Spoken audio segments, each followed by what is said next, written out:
Semasa memerintah Tanah Melayu, British telah memperkenalkan pelbagai dasar hanya untuk memenuhi kepentingan ekonomi mereka. Kesannya, British telah berjaya mengaut keuntungan daripada sistem ekonomi moden yang diperkenalkan. Sistem ini yang bercirikan penggunaan mata wang, pengenalan institusi bank, perdagangan antarabangsa, penggunaan teknologi tinggi dan sistem pengurusan yang cekap adalah begitu asing kepada penduduk pribumi.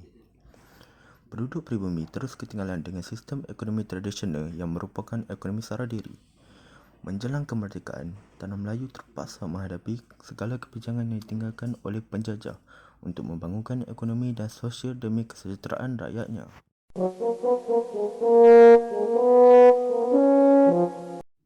Apakah pembangunan dan maksud pembangunan ekonomi? Pembangunan biasanya merujuk kepada usaha mengubah masyarakat atau negara daripada keadaan mundur kepada maju.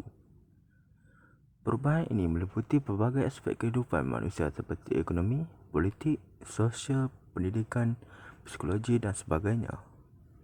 Selain daripada itu, ia juga merujuk kepada aspek-aspek fizikal, aspek kebendaan dan bukan kebendaan. Manakala pembangunan ekonomi dalam konteks negara Malaysia ialah pembangunan ekonomi dari bentuk tradisi kepada ekonomi moden. Pembangunan ekonomi di Malaysia. Pembangunan ekonomi di Malaysia boleh diteliti melalui pengenalan dan pelaksanaan rancangan-rancangan pembangunan yang telah dilaksanakan oleh kerajaan seperti Raja di Bawah daripada 1956 sehinggalah tahun 1995, Rancangan Malaya Pertama sehinggalah kepada Rancangan Malaysia yang ke-6. Kata-kata yang dipetik oleh Tun Abdul Razak, Perdana Menteri kita yang kedua. Rancangan ini RMK kedua ialah satu panduan berasaskan dasar ekonomi baru DEB kerajaan. Ia mengandungi dua matlamat untuk membasmi kemiskinan tanpa mengira kaum dan menyusun semula masyarakat Malaysia. Dengan tujuan mengurangkan dan lama-kelamaan menghapuskan sama sekali pengenalan kaum dengan fungsi-fungsi ekonomi. Dasar ekonomi baru DEB. Pembangunan ekonomi di negara kita dilaksanakan melalui rancangan pembangunan 5 tahun.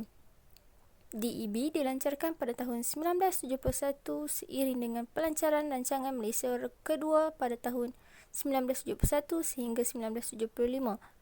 Dasar ekonomi baru DEB pula diperkenalkan dan matlamat DEB ialah perpaduan kaum dan keutuhan negara. Rancangan pembangunan di bawah dasar ekonomi baru dilaksanakan menerusi strategi serampang dua mata. Matlamat dan strategi pertama ialah membasmi kemiskinan tanpa mengira kaum dan strategi kedua ialah menyusun semula masyarakat untuk mengurangkan dan seterusnya menghapus pengenalan kaum mengikut fungsi ekonomi.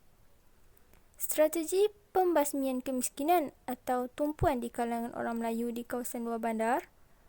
Justru itu, pihak kerajaan telah melaksanakan pelbagai kemudahan perkhidmatan awam seperti kemudahan pendidikan, kesihatan, bekalan air dan elektrik. Selain itu, pihak kerajaan juga telah menyediakan bantuan subsidi baja, beasiswa pelajaran dan buku teks percuma, makanan tambahan kepada kanak-kanak dan program rumah murah.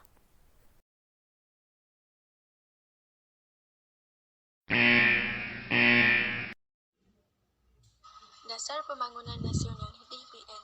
DPN telah diperkenalkan oleh Yang Amat Berbahagia Datuk Seri Dr. Mahathir Mohamad, iaitu Perdana Menteri Malaysia yang keempat pada 17 Jun 1991. Pada tahun 1991 sehingga tahun 2000, rangka rancangan jangka panjang yang kedua telah digubal berasaskan Dasar Pembangunan Nasional untuk menandakan bermulanya satu lagi era baharu di dalam usaha untuk menjadikan Malaysia sebuah negara maju menjelang tahun 2020.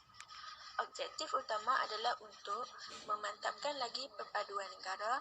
DPN juga telah menetapkan Malaysia untuk mencapai taraf sebuah negara yang maju dalam semua aspek, iaitu dari segi keadilan, nilai, etika, moral, kestabilan politik, kualiti hidup, kecekapan pentadbiran kerajaan dan juga kecemerlangan ekonomi.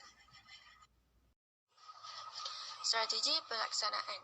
DPN akan terus mengekalkan strategi asas DEB iaitu pembasmian kemiskinan dan penyusunan semula masyarakat untuk memperbaiki ketidakseimbangan sosial dan ekonomi antara kaum. Dengan ini, ia akan menyumbang ke arah mengukuhkan lagi perpaduan negara. DPN akan menekankan kepada perkara-perkara seperti yang berikut. Yang pertama, mewujudkan keseimbangan ekonomi yang optimum dan saksama. Yang kedua, mengurangkan dan menghapuskan ketidaksamaan sosial. Yang ketiga, menjadikan sains dan teknologi terus membangunkan sosioekonomi. Yang keempat, memajukan sumber manusia dan tenaga kerja yang seimbang. Yang kelima, membangunkan sebuah masyarakat yang progresif. Yang terakhir, menggalakkan dan memperkukuh integrasi nasional.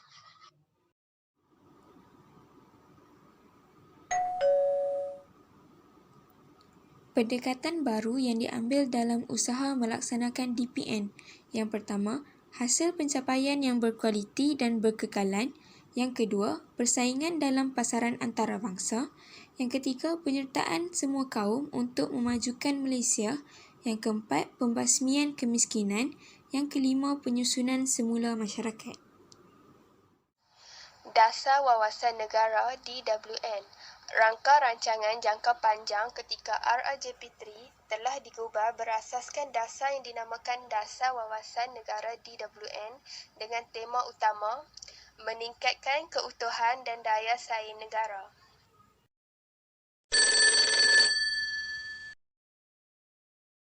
Dimensi baru dasar yang diperkenalkan dalam Dasar Wawasan Negara DWN.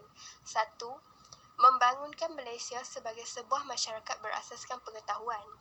2. Menjana pertubuhan yang didorong oleh sumber dan kekuatan tempatan melalui pengukuhan pelaburan dalam negeri dan pembangunan keupayaan tempatan di samping penarikan pelaburan langsung asing FDI yang berterusan ke dalam bidang strategi. 3. Menjadikan sektor pertanian, pembuatan dan perkhidmatan lebih dinamik melalui penerapan pengetahuan yang lebih tinggi. 4. Membasmi kemiskinan di kalangan kelompok kecil miskin di kawasan terpencil, orang asli dan kumpulan majoriti Bumiputera di Sabah dan Sarawak, serta meningkatkan pendapatan dan kualiti hidup kumpulan berpendapatan 30% terendah. 5.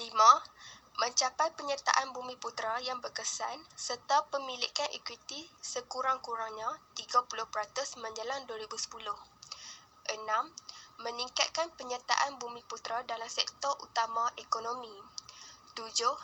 Mengorientasikan semula pembangunan sumber manusia bagi menyokong pembentukan masyarakat yang berasaskan pengetahuan.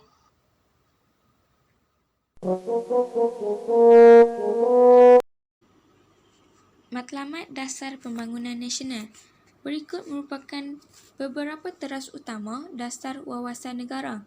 Yang pertama, membina bangsa yang berdaya tahan dengan memupuk perpaduan, menyemarakkan semangat patriotik, mendidik kematangan politik, membina masyarakat supaya lebih bertolak ansur dan penyayang yang tersemat dengan nilai positif serta meningkatkan kualiti hidup dan keutuhan ekonomi.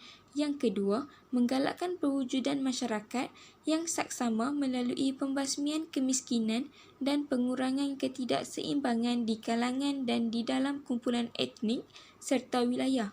Yang ketiga, mengekalkan pertumbuhan ekonomi yang tinggi dengan memperkukuhkan sumber pertumbuhan, institusi kewangan dan korporat serta pengurusan ekonomi makro.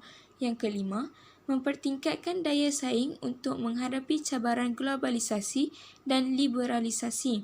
Yang kelima, membangunkan ekonomi berasaskan pengetahuan sebagai satu langkah strategik untuk meningkatkan nilai ditambah bagi semua sektor ekonomi dan mengoptimumkan daya pemikiran bangsa. Yang keenam, mengukuhkan pembangunan sumber manusia untuk menghasilkan tenaga kerja yang cekap, produktif dan berpengetahuan.